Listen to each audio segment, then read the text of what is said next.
ស្ដីអ្នកទាំងអស់គ្នាថ្ងៃនេះគឺខ្ញុំនឹងលើកយកបាក់សីប្រមាញ់មួយប្រភេទដែលមានឈ្មោះថា Black Angle Black Angle គឺជាបាក់សីប្រមាញ់ដ៏ធំនិងល្បីល្បាញបំផុតមួយនៅលើពិភពលោកហើយវាក៏ជានិមិត្តសញ្ញារបស់ប្រទេសសហរដ្ឋអាមេរិកផងដែរវាត្រូវបានគេចាត់ទុកថាជាបាក់សីដែលមានអំណាចកម្លាំងហើយនិងសេរីភាពឈ្មោះជាភាសាអង់គ្លេសរបស់បាក់សីប្រមាញ់នេះគឺ Black Angle ចំពោះរូបរាងនិងទំហំ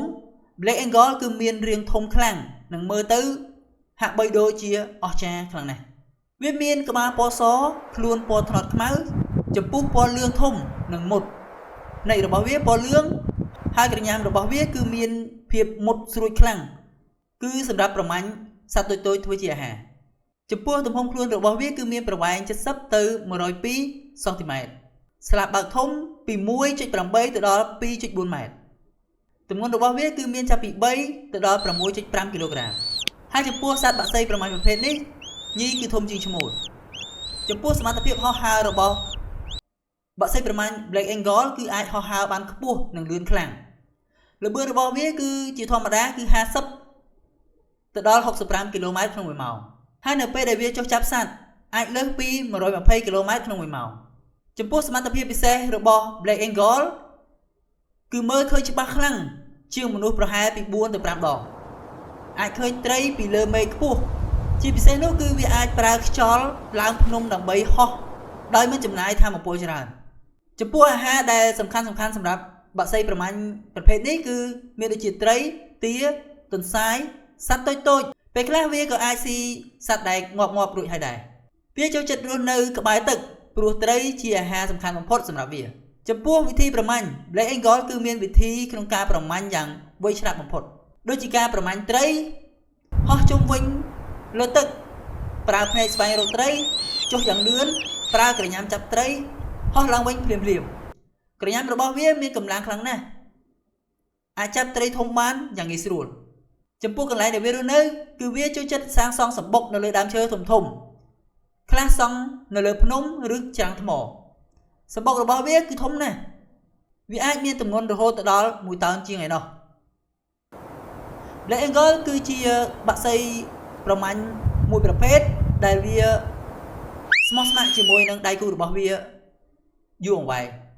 ហើយវាតែងតែត្រឡប់មកសម្បុកចាស់របស់វាជានិច្ចចំពោះការបន្តពូជរបស់បាក់សីប្រមាញ់ប្រភេទនេះគឺការដាក់ពងរបស់វាគឺមានចាប់ពី1គ្រាប់ទៅដល់3គ្រាប់ហើយការញាស់របស់វាគឺមានរយៈពេលប្រហែលជា35ថ្ងៃហើយចំពោះកូនរបស់វាវិញគឺអាចហោះហើរបានក្នុងរយៈពេល10ទៅ12សប្តាហ៍កូន Black Angle គឺមិនមានក្បាលសទេប៉ុន្តែវានឹងក្លាយជាពណ៌សពេញលេញនៅអាយុប្រហែលជា4ទៅ5ឆ្នាំចំពោះអាយុកាលរបស់បាក់សីប្រមាញ់រូបនេះគឺវាអាចរស់បានចាប់ពី20ទៅ30ឆ្នាំនៅក្នុងព្រៃប៉ុន្តែប្រសិនបើមានអ្នកថែរក្សាវាគឺអាចរស់នៅរហូតដល់40ឆ្នាំឯណោះឧបសគ្គនិងសត្រូវដ៏គ្រោះថ្នាក់បំផុតរបស់បាក់សីប្រមាញ់ប្រភេទនេះគឺមានដូចជាការបាត់បង់ព្រៃការបំពុលទឹកមនុស្សបាញ់ប្រហារខ្សែភ្លើងនិងសារធាតុគីមីចំពោះបាក់សីប្រមាញ់ប្រភេទនេះគឺជិតផុតពូជទៅហើយប៉ុន្តែបច្ចុប្បន្ននេះគឺមានចំនួនកើនឡើងវិញដោយសារការការពារនិងអភិរក្ស Black Angle គឺជាសត្វមួយដែលល្បីដែលប្រទេសភាគច្រើនគឺយកវាជានិមិត្តសញ្ញាក៏ដូចជាប្រទេសសហរដ្ឋអាមេរិកតំណាងអំណាចនិងសេរីភាពរូបរាងស្រស់ស្អាតនិងអស្ចារ្យហើយក៏ជាបាក់សីប្រមាញ់ដែលមានកម្លាំងខ្លាំងផងដែរ Black Angle គឺអាចហែលទឹកបានសម្លេងពិតរបស់វាគឺមិនខ្លាំងដូចក្នុងភាពយន្តទេពេលខ្លះវាអាចលួចអាហារពីបាក់សីផ្សេងទៀតបានក្រញាំរបស់វាគឺអាចចាប់ត្រីធំបានហើយហោះហើរបានចម្ងាយឆ្ងាយ Black Angle បើប្រៀបធៀបជាមួយនឹង Golden Angle គឺវាមានភាពខុសគ្នា